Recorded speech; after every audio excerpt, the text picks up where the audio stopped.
There are storms. Okay, it's happening right now, Lord. And we just want to say thank you that you wake up us alive this morning, oh God, with the great zeal and passion to come into your holy presence. Dear Lord, we know that we cannot even soar with you, O Lord God, above the storm, but it is all by your power. It is all by the Holy Spirit, O God, by your strength, that, Lord, we can soar with you above the storms of this war that is happening right now.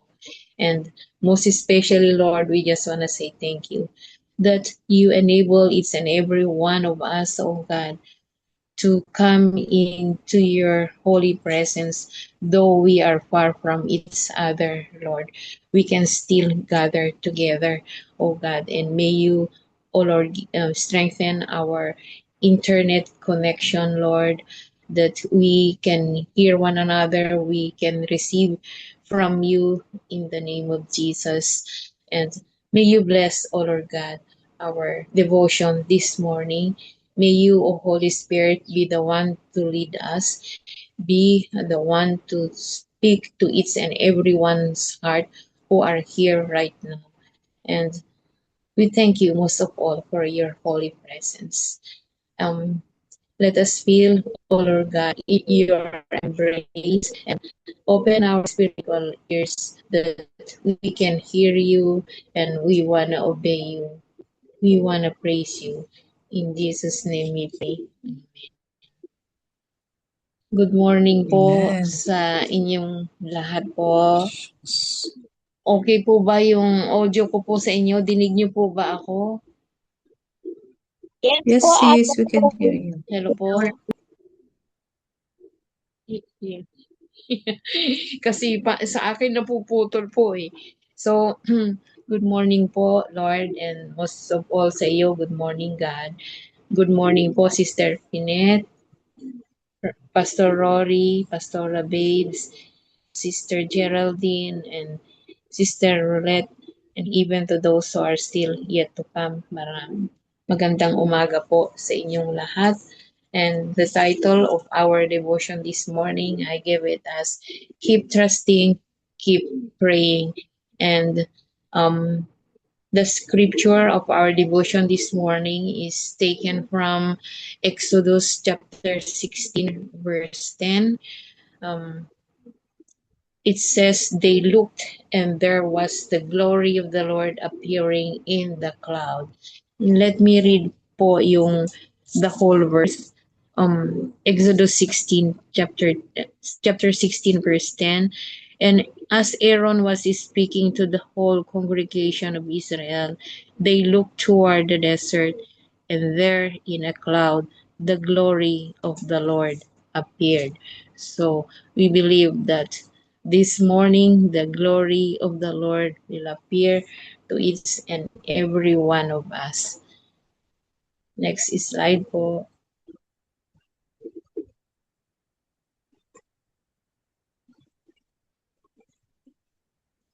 Yan. You should get into the habit of looking for the silver lining of storm clouds. And once you have found it, continue to focus on its center. Do not yield to discouragement, no matter how severely stressed or surrounded by problems you may be. Like at the moment po, we are surrounded, Lord, with the bombings and the sirens and the alerts. But we will always look unto Jesus Christ, the light and the silver lining of our hope. Sabi po dyan, a discouraged soul is in a hopeless, helpless state, being neither able to stand against the devil's scheme. So let us not be discouraged po. Let me read Ephesians 6:11. Put on the full armor of God so that you can make your stand against the devil's scheme. So, yung devil's scheme po ay talagang nandyan po lagi, very busy po siya kasi the second coming of the Lord Jesus Christ is very soon, and he knows that its time is very short.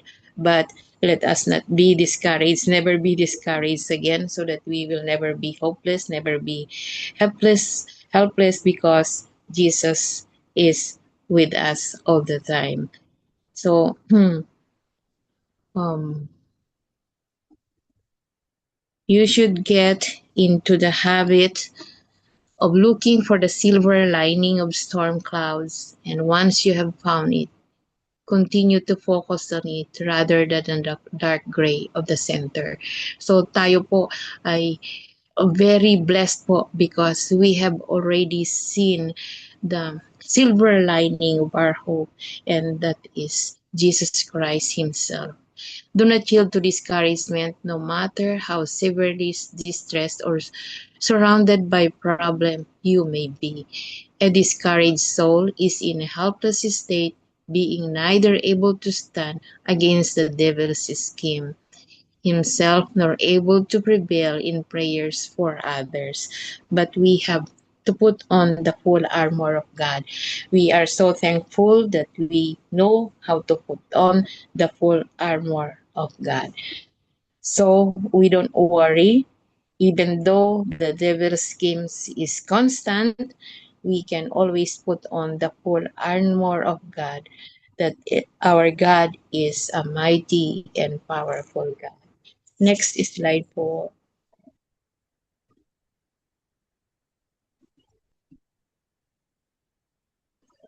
Flee every storm, every symptom of deadly fall of discouragement as you would run from snake. Nakakita po lang tayo ng ng snake ay magmamadali po tayong tumakbo, di po ba?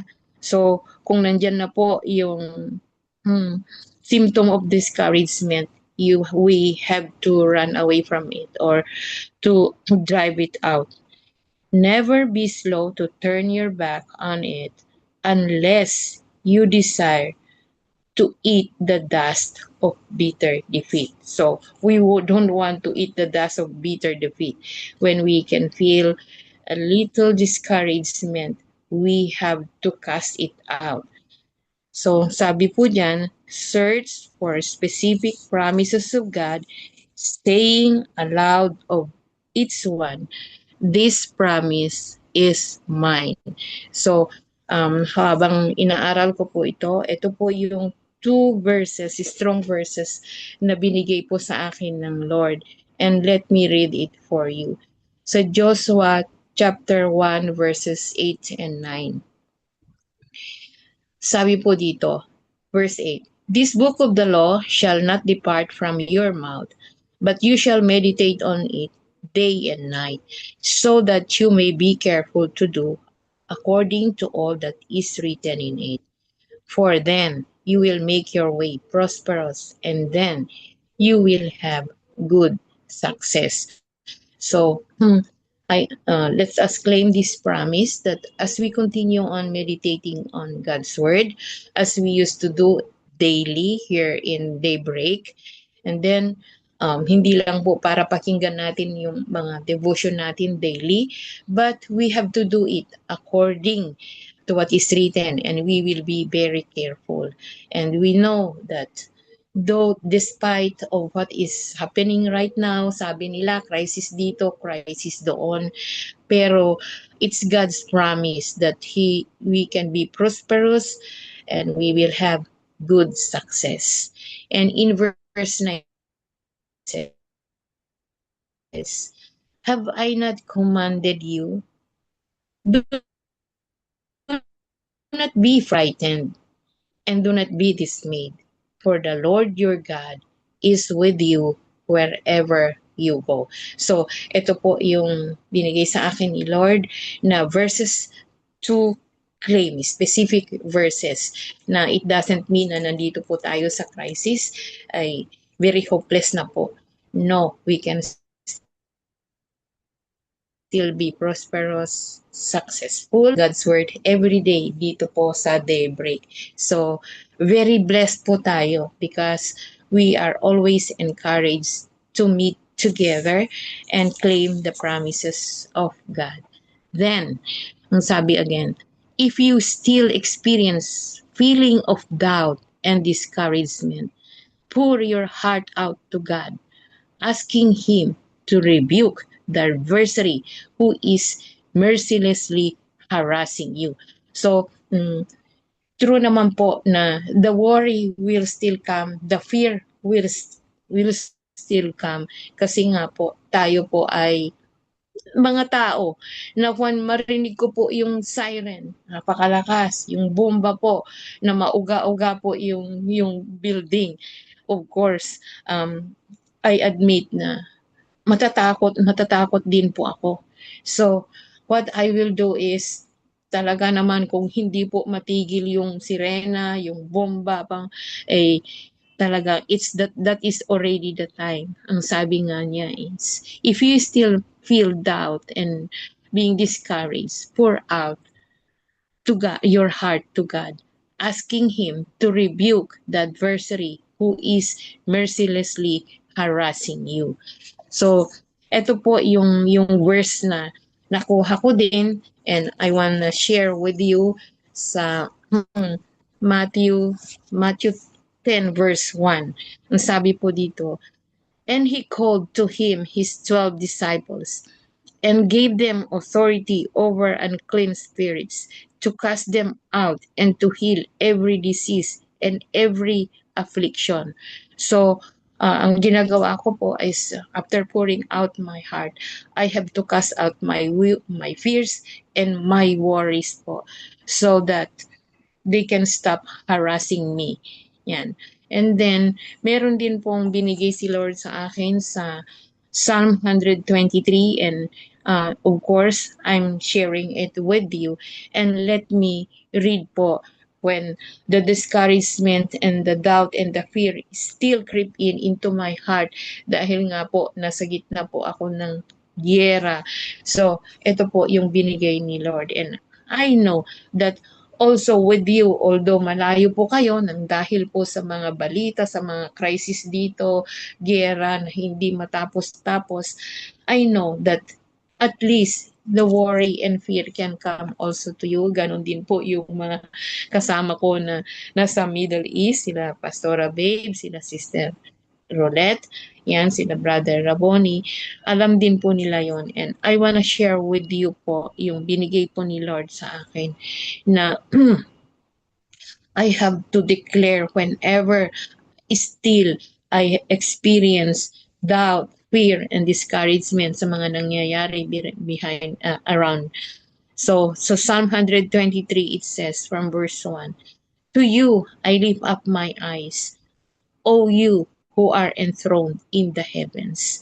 Behold, as the eyes of servants look to the hand of their master, as the eyes of maidservant to the hand of her mistress, so our eyes look to the Lord our God, till He has mercy upon us. Have mercy on us, Lord. This is always my prayer whenever I can hear the very long sirens. And verse 3 says, have mercy upon us, O Lord. Have mercy upon us. For we have had more than enough of contempt. Our soul has had more than enough of the scorn of those who are at ease, of the contempt of the proud. Next slide po, sis.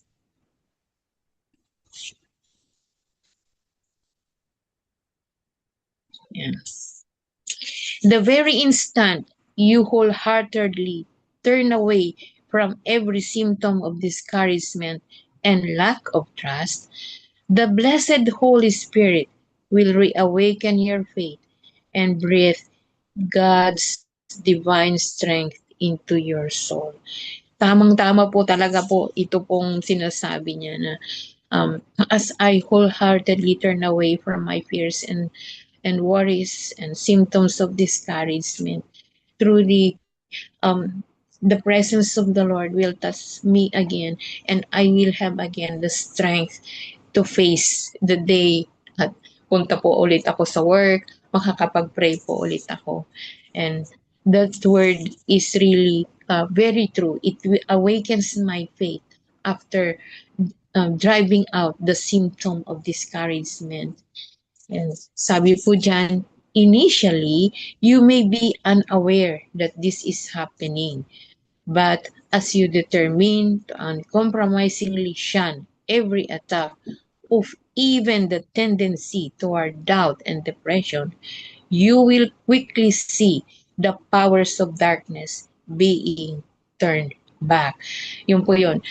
I personally experience po lahat ito po yun kasi nagiging malakas po ulit ako, nandyan po ulit yung faith po and then yung strength po, and truly the word of God has given me strength, and even my daily attending with the daybreak sa gabi po, alas 12 po sa amin, yung alas 5 ng international sa Pilipinas po, and then ngayon po, so may pasok po ako pero nakiusap po ako that I can have my half day para po makapag-share po ako sa inyo ngayon. Next slide po. Oh, if only our eyes could see the mighty armies of strength and power that are always beyond our turning away from the host of darkness towards God. There would be no attention given to the effects or discourage us. Yun po yun. Ang sabi nga po, resist the devil and he will flee. So, ang nagiging weapon ko po at ang kalakasan ko po ay ang Word of God na minemeditate ko po. And then, joining the Bible studies na maski po nasa giyera po kami, meron din po kaming another daily prayer, dawn prayer po namin every 4:30 a.m. And I can really see how God is working, how He drives out distresses and depression and discouragement maski po nasa gitna po kami ng giyera. All the miraculous attributes of the Godhead are marshaled on the side of even the weakest believer, who, in the name of Christ and in simple childlike trust, yields himself to God and turns to Him for help and guidance. So, napakahalaga po talaga. Although sabihin ko, I'm so weak, sa faith ko, ganito na ngayon ang nangyayari. Pero as I yield myself to God for His help and guidance, I can see that the miraculous attributes of God are really marshaled on my side, na hindi lang po ako talaga bibitaw sa Lord anuman po yung mangyayari. So now, meron po dito short story. Next slide po sis. Babasahin ko po sa inyo yung buhay po ng isang agila na during the time na siya po ay lumipad ng mababa, tinamaan po siya. So, let me read po. One day in autumn, while on the open prairie, I saw an eagle mortally wounded by a rifle shot. With his eyes still gleaming like small circles of light, he strongly turned his head, giving one last searching and longing look toward the sky. He had often swept those starry spaces with his wonderful wings. The beautiful sky was the home of his heart. It was the eagle's domain. It was there he had displayed his splendid strength 1,000 times. Next slide po.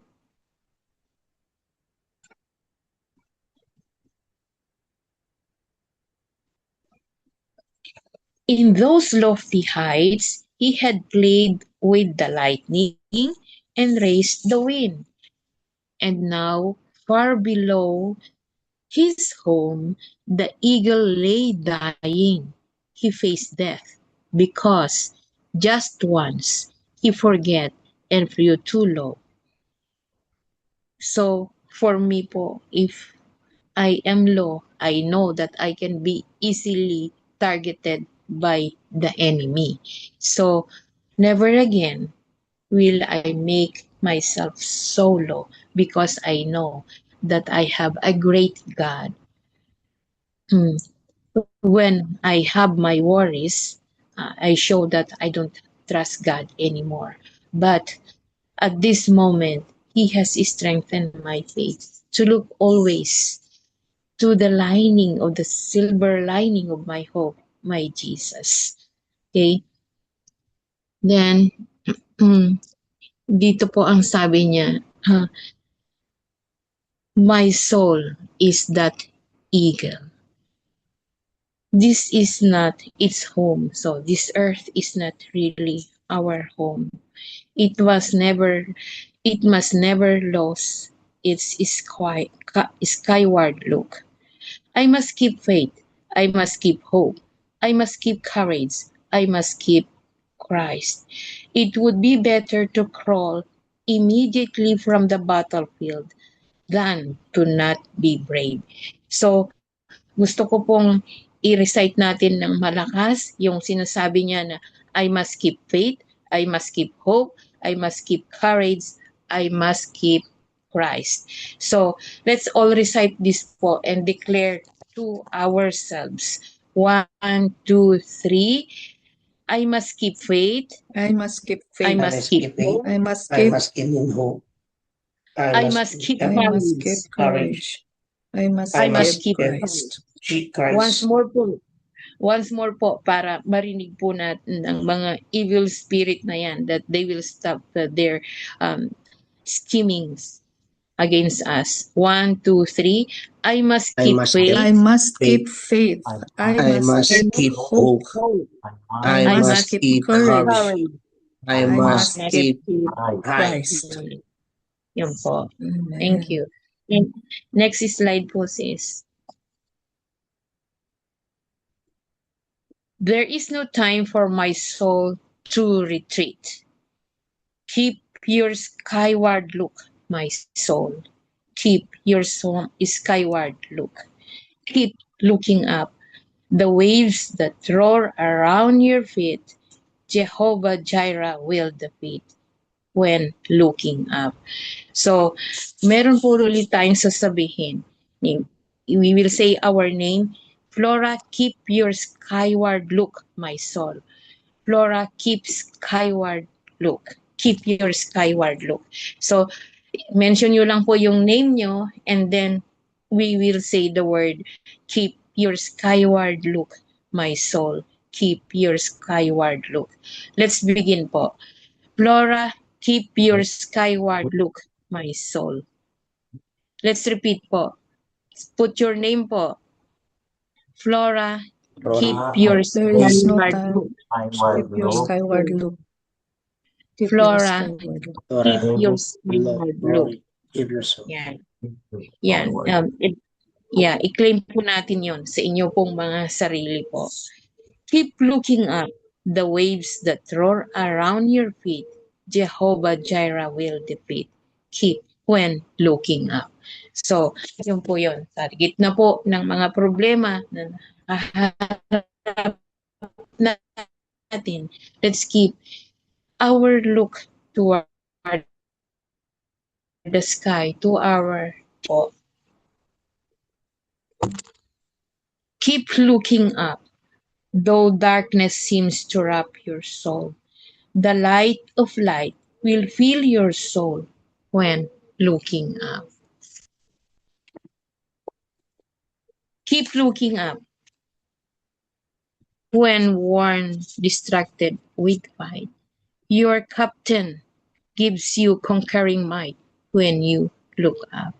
We can never see the sunrise by looking toward the west. Sabi po ng Japanese proverb.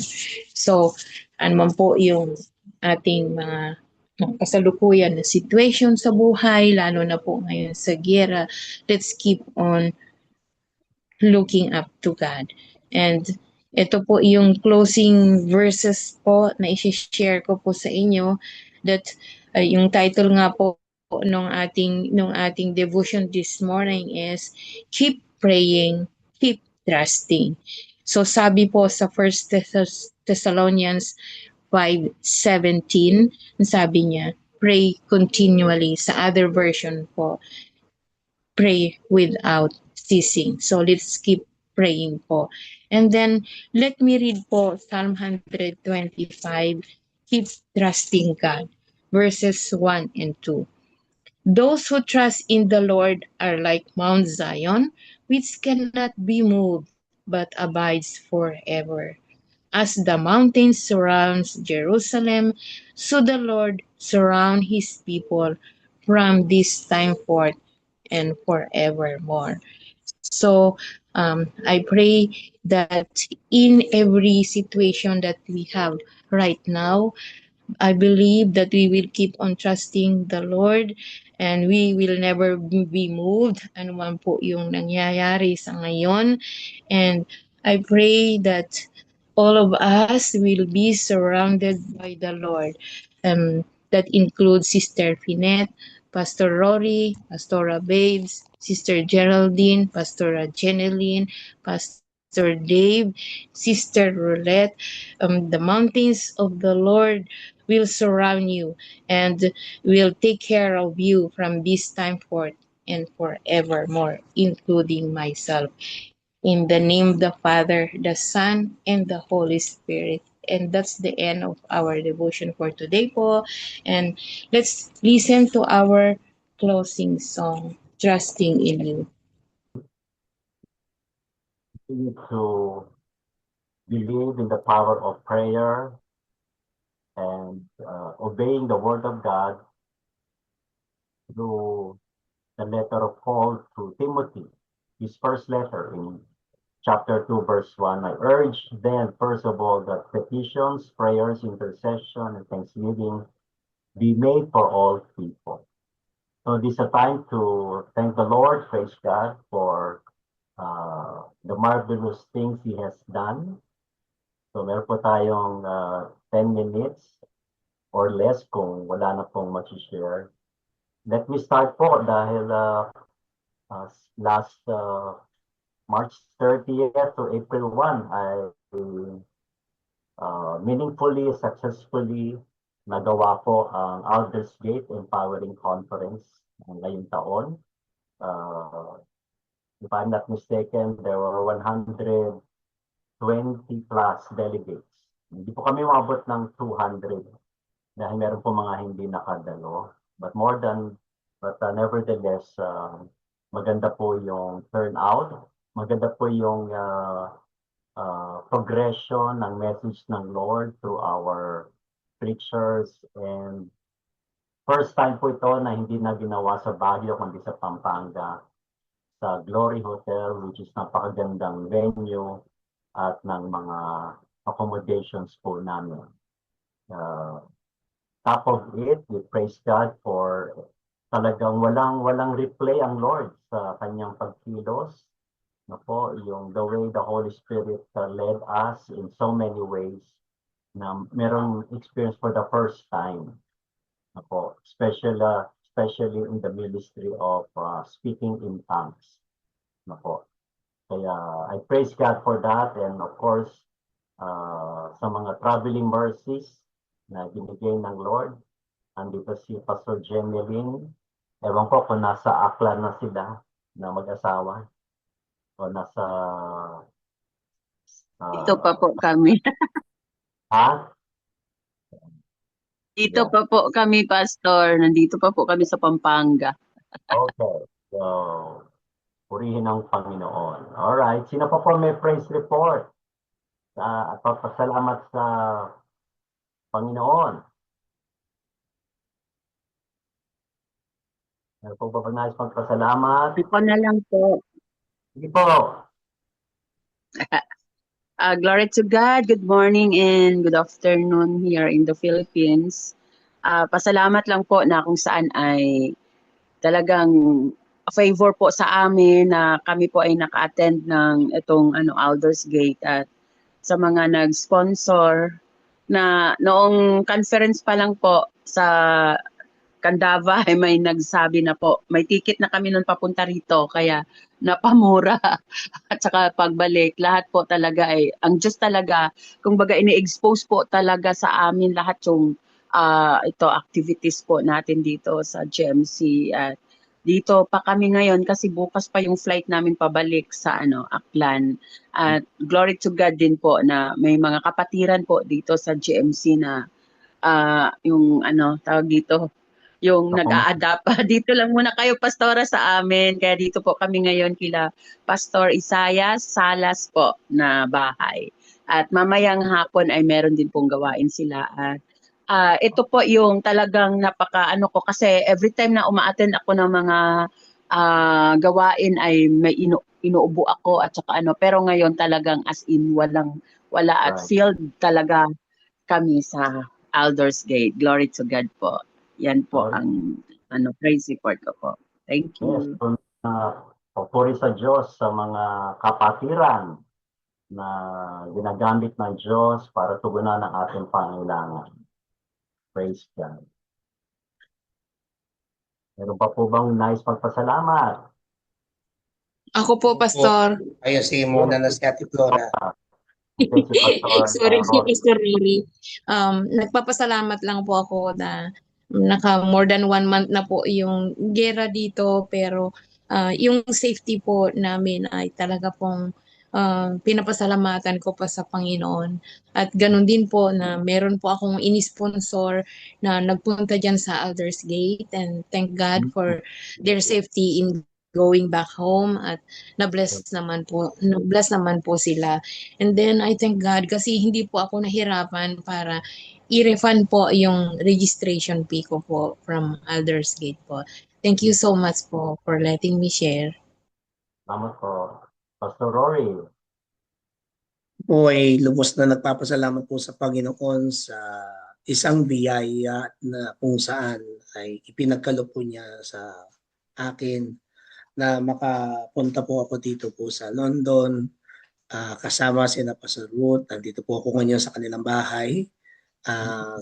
And then yung ministry, salamat po sa Panginoon, and one thing na pinupuri ko at pinapasalamatan siya dahil during po nung tayo ay nung nag-worship po tayo dito sa UK, and for the accepting of our Lord Jesus Christ, meron pong 5 persona o 5 katao tumanggap sa ating Panginoon. And that is praise be His holy name. Salamat din po na lahat po ay provide po ng Diyos ng pagpunta ko po rito. At talagang kahanga-hanga yung kanyang mga ginagawa. Purihin po ang kanyang dakilang pangalan. Meron pa po ba nais magpasalamat?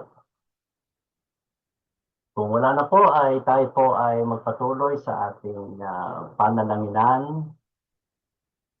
Kahit na meron pa rin kaguluhan, ay huwag tayong hinto sa ating pananalangin sa lahat ng bansa. Alam po natin na ang gera sa Middle East, apektado ang maraming bansa, bagaman indirectly, but still we need to pray for every nation's leaders.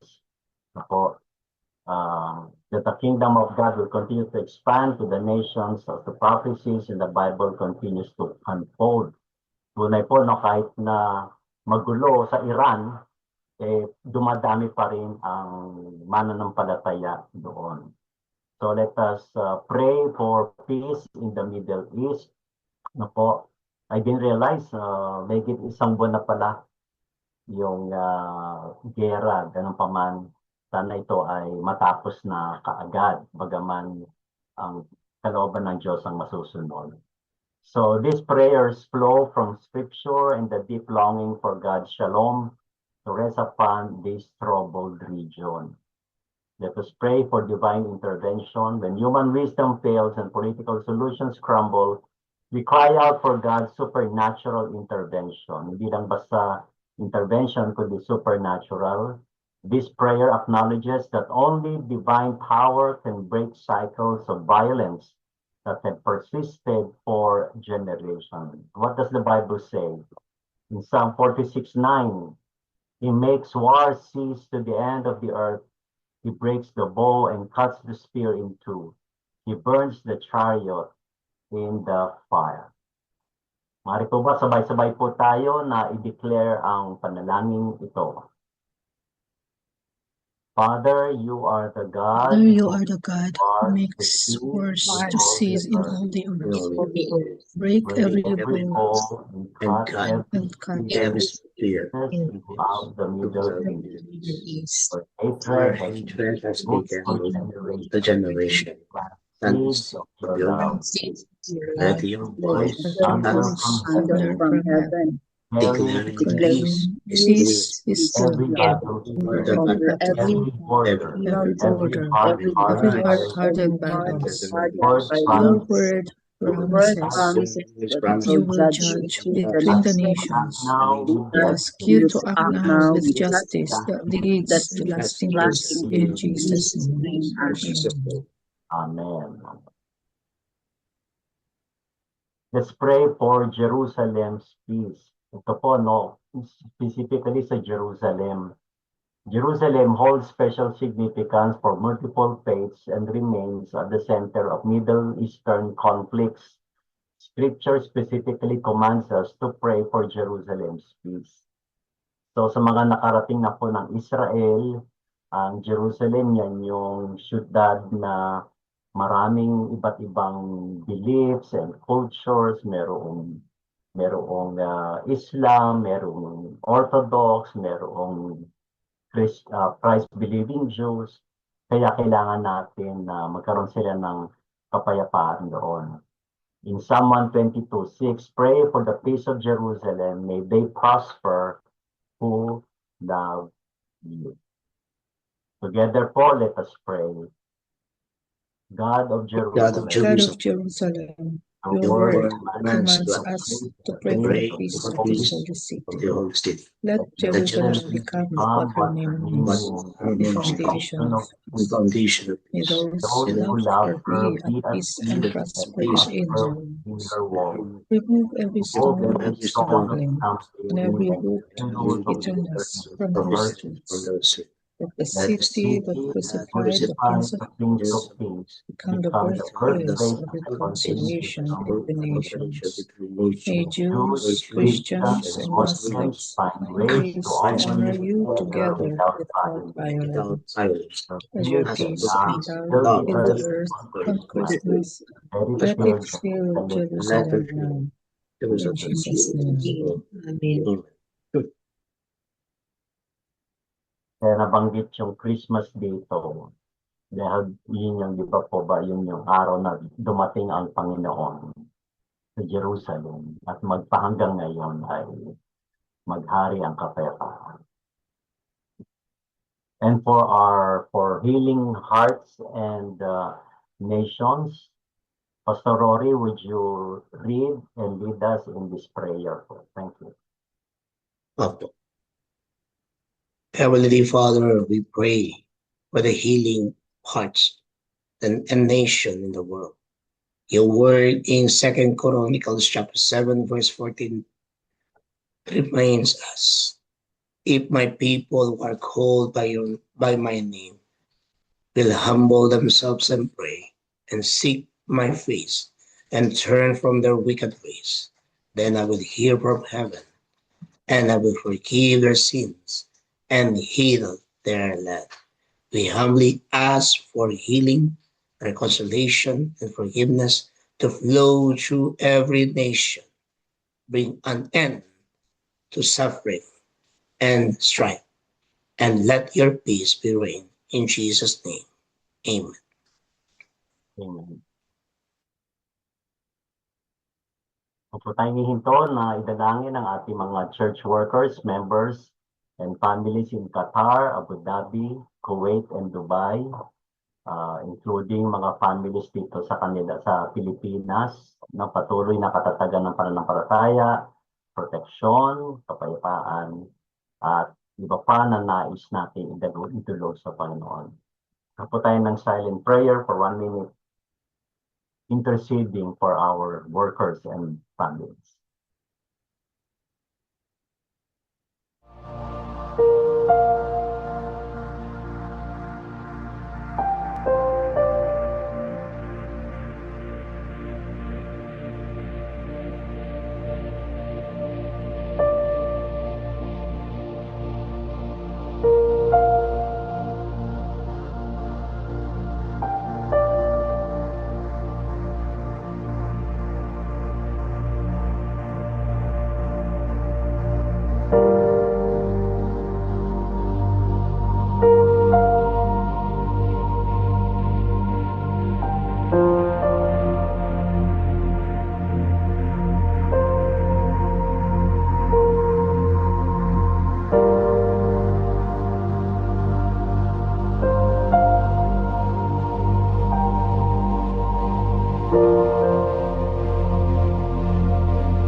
Let us pray for healing, protection, and provision to those with health concerns. Sabi sa Jeremiah 30:17, but I will restore you to health and heal your wounds, declares the Lord. Mga kapatid, during Elders Gate, nagpatotoo po si Pastor Olive, no? Nung second day, bagaman, of course, we understand hindi niya natapos yung conference, but she was able to testify how God moved in her life. Ganun din yung anak niya, si Pilar, si Ruth Pilar. At through video, may dalawa po, si ating Neneng Kao, nagpatotoo din po siya. At dalangin natin patuloy ang pagkilos ng Diyos sa ating mga mahal sa buhay. My Sister Leia, nagpapatuloy sa kanyang medication. Na po, ang aking sister-in-law si Dinah, ganun din ang patuloy na kalakasan. At sa lahat po ng kakilala natin, let us mention their names one by one, declaring God's restoration and healing for them as well as their family members. Na alam natin, pag merong health challenge sa pamilya, kasama ang buong sambahayan na nangangailangan ng kalakasan at provision. Tayo po ay manalangin.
Ngayon po ay Huwebes, patuloy nating idulog sa Diyos ang isa sa mga haligi ng komunidad. Ito ay social media, for overcoming social media addiction, for balance and moderation, for guidance in use, no po.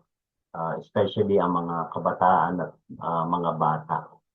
Lalo na number 2 no po, na karamihan sa mga magulang nagiging pangsaway yung gadget para tumahan, para hindi makaabala. Subalit hindi po siya, sa akin, hindi maganda siyang alternatibo para disiplinahin bata o patahanin ang bata. So talagang dagdag na tiyaga, karunungan sa mga magulang. Manalangin po tayo.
Dahil ngayon po ay Holy Week,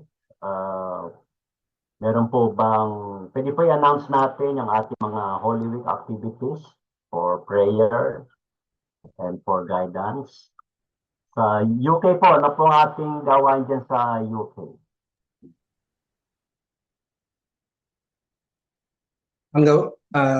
Ate Firet, ikaw na. ang Ay, ating gawa. wala po pala si Pastor Ruth. Okay, sige po.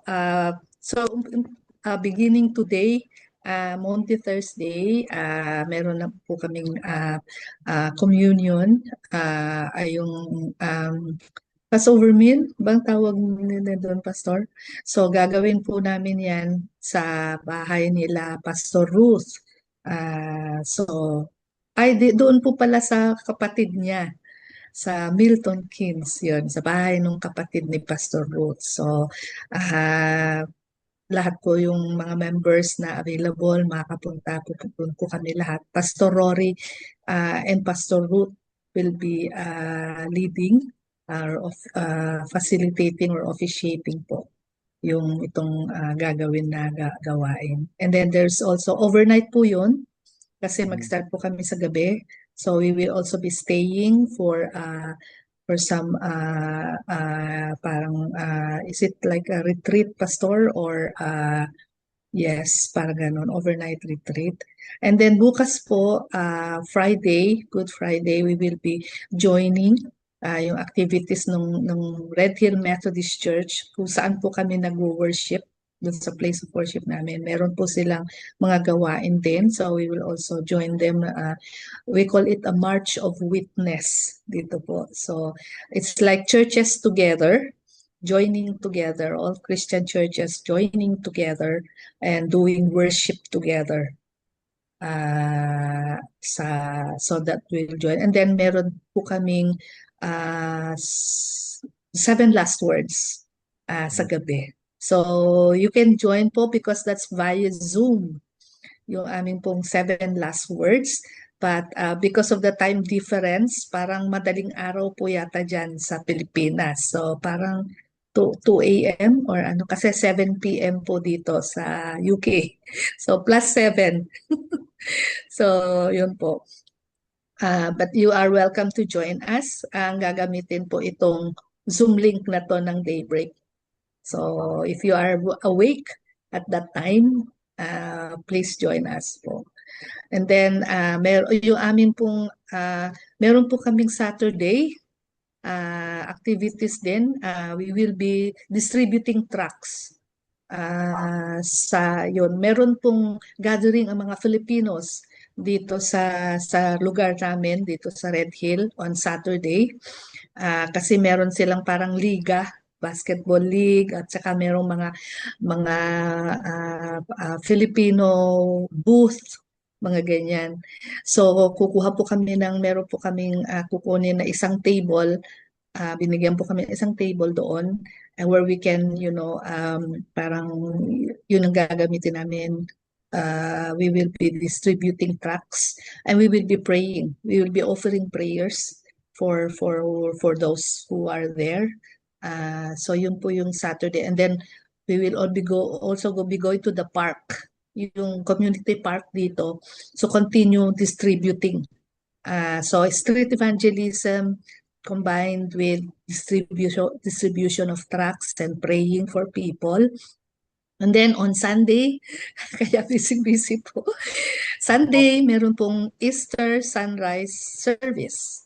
Ayan. So maagang-maaga, we will be joining the Red Hill Methodist Church as a whole, being part of them using their facilities and everything. So parang join kami sa maaga na yon, Easter sunrise service. And then we will go to the church kasi outdoors po yon sa mountain. And then we will be going back to the church and do yung sa worship, Easter's Resurrection Sunday worship sa church mismo. As the Filipino group na po, as the Empowered Christian Mission of the GMC. Yun po yung group natin dito sa UK. So, yun po ang atin pong mga gawain. Pastor Rory, baka meron po kayong dagdagan. Thank you po. Maganda yung gagawin sa bahay, yung Passover meal. No, siguro naka-circle kayo sa isang table. No, naka-circle. Kasi talagang parang upper room. No, Yes po. maganda yun. So meron nga kayo Yes. unleavened bread, maganda. Opo, naghanap po kami ng naghanap po kami talaga ng unleavened bread. At saka yung talagang yung grape juice na talagang 100% grape juice. Hindi Tsaka daw siya. meron pang mga may listahan po kasi kaya talagang parang namin Right. reenactment nung yung Passover meal po. And syempre po ang ililid po lahat ito ng aming mga pastor, praise God. Nandito po si Pastor Rory and si Pastor Ruth po. Yeah. Thank you po. Alam niyo kayo, sasaglit kami dyan ni Jomel. Opo, Talaga pong sumagot po kayo dito, lalo na nauna kayo muna declare. pumunta dito. Opo. I-apply na po ang visa ninyo, Pastor. Pastor Dave, mag-apply na kayo ng visa para sa sa August po. Praise God, pag-pray natin.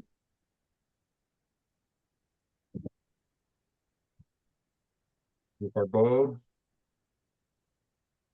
nagawa ba tayo sa Dubai? Naka-mute ka. Ayan na po, okay na po ba? Oo. Yan, pinagpalang umaga po sa ating lahat. Na-amaze naman ako sa plano ng UK.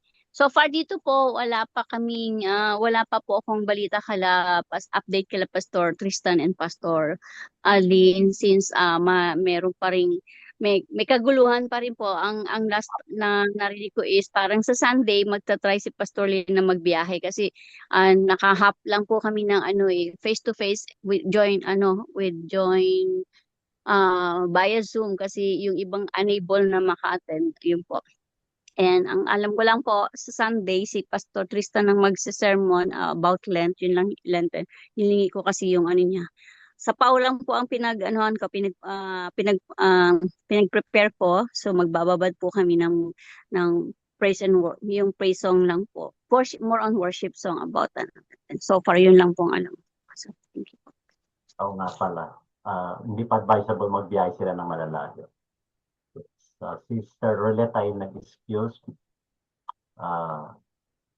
Si Pastor Jeneline nasa Pampanga pa. So most probably Resurrection Sunday activity nila. Kasi bukas pa lang sila babiyahe. So, bayan niyo po nga po manguna sa panalangin. Dakilang Diyos, hayaan niyo po na i-celebrate namin ang Holy Week more than a tradition, more than doing activities. Kundi, Lord God, a renewed, empowered celebration, focusing more on the experience, more on your presence rather than mechanical, traditional activities that we usually conduct. Lord, alam ko na it will only happen beginning in the hearts of those who will lead and who will attend. So now we pray that every Lenten events, Lord God, will speak to us, Father God, sa lahat po ng iglesia, sa Global Methodist Church here and abroad, Panginoon, in the whole body of Christ, na ito po ay i-celebrate, ingatan, upang marami pang tao ang maniwala na kayo ang Diyos na buhay at huwag kakaligtaan ang lalim ng kahulugan nito at importansya nito, Panginoon. Dalangin namin ang iyong traveling mercy sa mga maglalakbay sa kanilang mga place of worship, mga leaders, Lord God, mga worship participants, preachers, Panginoon. We pray, Lord God, na bigyan mo sila ng powerful anointing, Panginoon.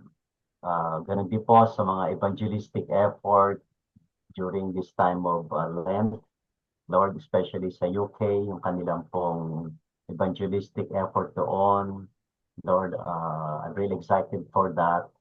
And so we support that in prayer, Panginoon, na maging Holy Week ay marami pa ang makakilala sa iyo. Panginoon, we also declare, Father God, prophetically, Panginoon, na ang taong ito na Holy Week, Panginoon, talagang banal, Panginoon. banal. Higit pa sa pinagplanuhan ng tao, kundi sa pinagplanuhan mo, sa mga plano mo, Panginoon. Turn our Holy Week activities into a more powerful encounter with you. In Jesus' name. Amen. Amen. Amen.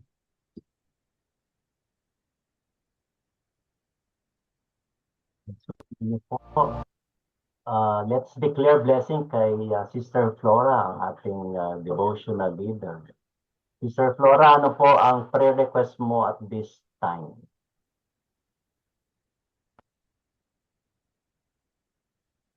Sister Flora, ano po ang inyong prayer request ngayon? Salvation po ng mga family ko kasi po ngayon sila po ay nagpo-prosesyon ng mga rebulto. Yun po yun. And then yung daughter-in-law ko po na atheist na talagang i-encounter siya ng Lord para masave po siya. Yun lang po ang aking panalangin and request na lahat po ng family ko ay maligtas po. Thank you po. In agreement, mga kapatid, let us really do prayer blast. Let us storm heaven. Kay Sister Flora at lalo na yung kanyang kahilingan sa Panginoon, ang kaligtasan ng kanyang mga mahal sa buhay. Together po, hallelujah. Yes, Hallelujah. Lord. Hallelujah. Hallelujah po. Hallelujah, Lord, yung prayer request ni Sister Flora. It's not even for herself, but it is for her family, her loved ones, Lord. For their salvation, Panginoon. Lord, will encounter them, O God. Sa season na ito, O God, let reveal yourself to them, Panginoon. We don't know how you will do it, Lord, but we know, Panginoon, in faith and we declare that it is going to happen indeed in Jesus' name.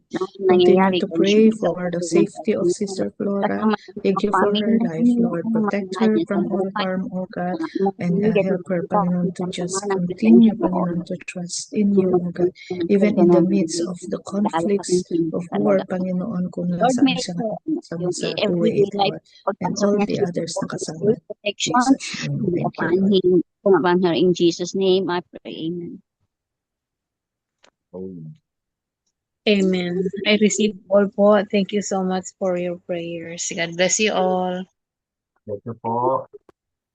For our closing prayer, together let us pray the Lord's Prayer. Our Father, Our who art in heaven, Hallowed be thy name. kingdom Thy come. kingdom come. Thy Thy will be done on earth as it is in Give heaven. us this day our Give us this day our daily daily trespasses. Forgive our Forgive trespasses. our trespasses as we Trespasses. forgive who sins against us. And lead us not into temptation. Deliver us from evil. For is the kingdom, the power, the Forever. glory, forever and ever. Amen. Amen.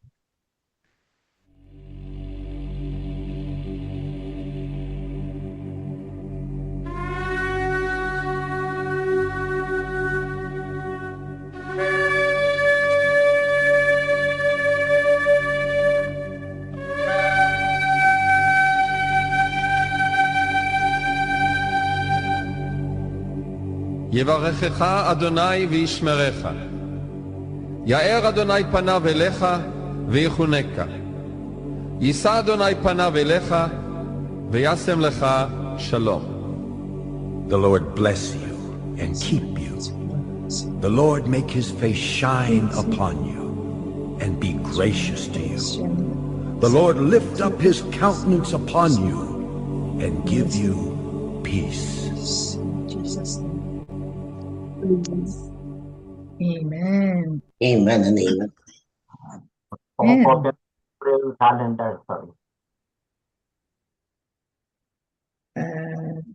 Sige po, picture muna po tayo before I put out the calendar, kung okay lang po. So, thank you again, Sister Flora and Pastor Dave for leading us sa devotion and sa ating pong prayer, intercessory prayer. So, if you're able to open your cameras, picture muna po tayo.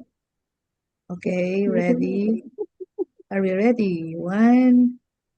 Ay, wait lang po. May nakaharap. Ayan. Okay, ready. Sige po. 1, 2, 3, smile. Ayan. Sige po. Ako na po yung magpa-flash ng camera. Ng camera tuloy, ng calendar, Pastor Dave. Opo, wala pong bawal, hindi ko na-paste. Okay, sige po. Won't mind. Yan. Yan.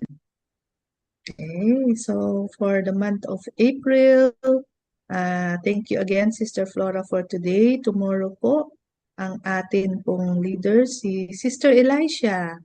Okay, Friday. And then on Saturday, Sister Olive.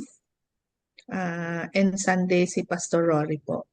So, please take note, yung mga schedule nyo po, it's there, and the devotionals have already been sent. So, praise God, praise God. Thank you. Salamat po. God bless. God bless. Again tomorrow. Ingat Thank you. po. God bless you all po.